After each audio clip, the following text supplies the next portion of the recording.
In a forgotten corner of the city, where broken streetlights flickered and the wind whispered tales of neglect, stood an old bookstore with dusty windows and a faded sign that read, "Whispers of Wisdom." It was the kind of place most people walk past without a second glance, lost in their rush to get somewhere brighter, louder, and more alive.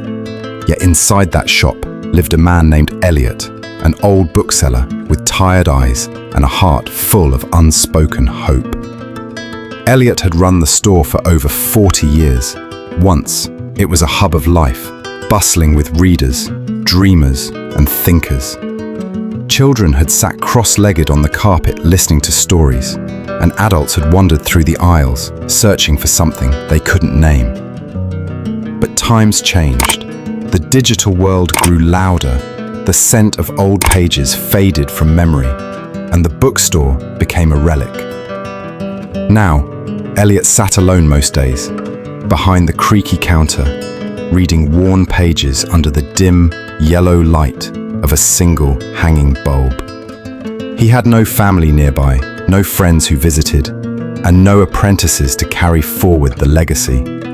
Yet he opened the store each morning with a quiet dignity, arranging the books with care, wiping the dust from the shelves, and placing the day's thought of the day on the blackboard by the entrance. Most days, no one even saw it. One evening, as the cold began to seep through the cracks of the wooden door, and Elliot pulled his coat tighter around his frail frame, the bell above the entrance rang. The sound was so unexpected that he nearly dropped the book in his hand. In stepped a young girl, maybe 15 or 16, with rain-slicked hair, tattered jeans, and eyes that looked both curious and cautious. "Can I stay here for a while?" she asked softly. Elliot nodded without a word and gestured to the fireplace. He hadn't lit it in months, but something about her made him rise, fetch some wood, and strike a match. The fire crackled to life, filling the room with warmth and golden light. She sat by it, shivering slightly, staring into the flames like they held all the answers she'd ever needed. They didn't speak for a long while. Eventually, Elliot brought her a blanket and a cup of tea. She accepted both with a whispered, "Thank you." "I'm Elliot," he said finally. "I'm Maya." That night, Elliot didn't ask her why she was out in the rain, or why she looked like she hadn't eaten a proper meal in days. He simply let her be. When she began to visit regularly, he still didn't ask.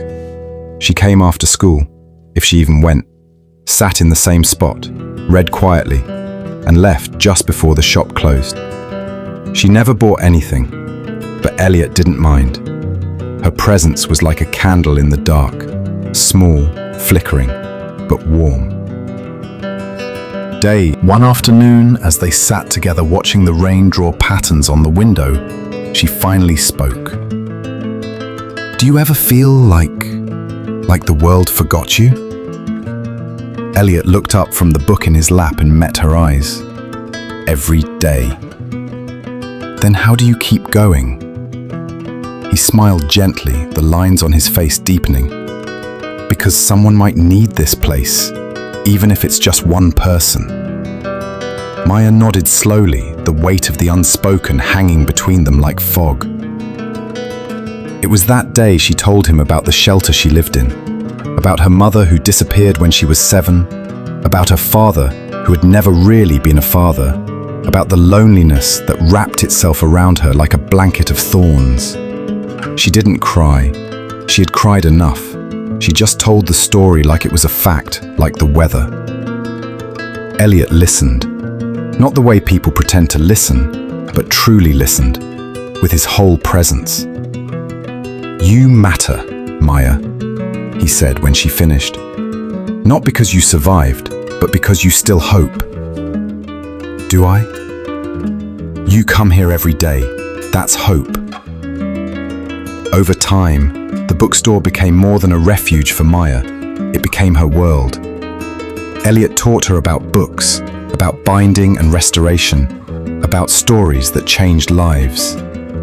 He showed her how to care for old things, to see value in what others had discarded. One day, he handed her a tattered book with missing pages and said, "Fix it." She frowned. "But it's ruined." "So are most people," he replied, "but we don't throw them away." She worked on that book for 3 days, carefully stitching, pasting, and copying missing sections from other editions. When she was done, she held it like a victory. "I never knew I could fix something. You just needed a chance." Word began to spread, slowly, mysteriously.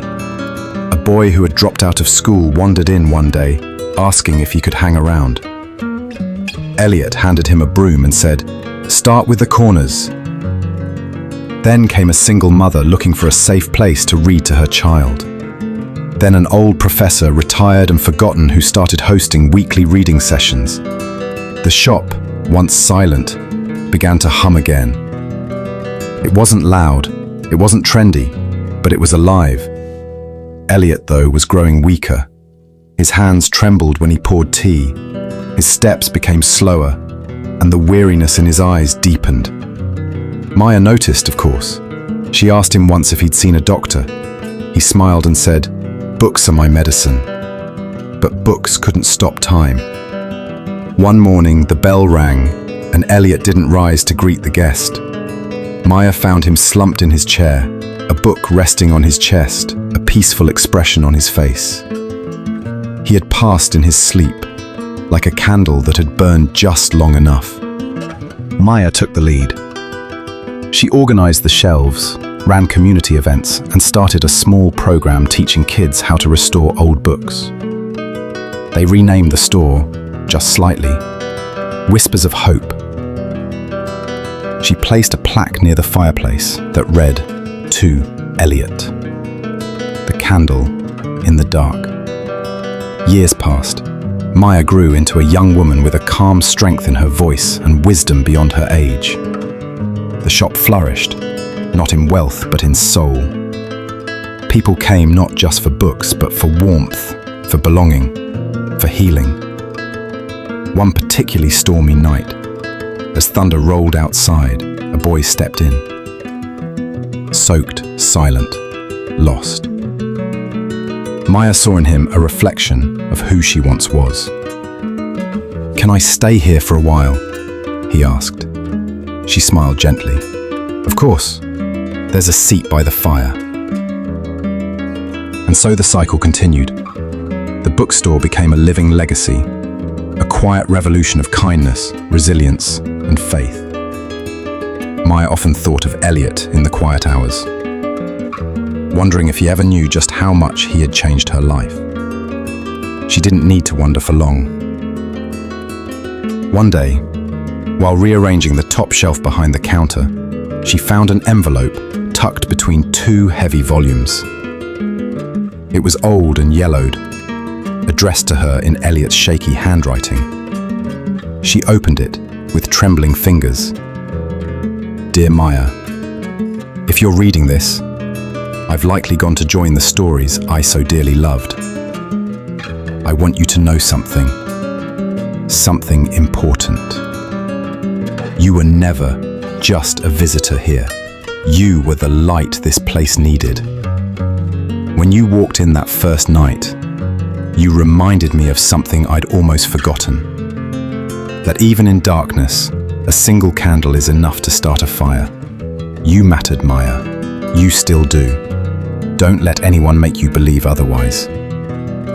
This world breaks people, but it also builds them, one kindness at a time. You were my kindness, my reminder, my gift. This story is yours now, in spirit if not in law. Keep it alive, not for me, but for everyone out there who thinks they're alone. You are the candle now. With all my heart, Elliot. She held the letter close to her chest, tears streaming silently down her cheeks. Outside, the storm raged on, but inside, the fire burned bright, and Maya stood tall, a candle in the dark. This story tells us even the smallest act of kindness can become a guiding light in someone's darkest moments.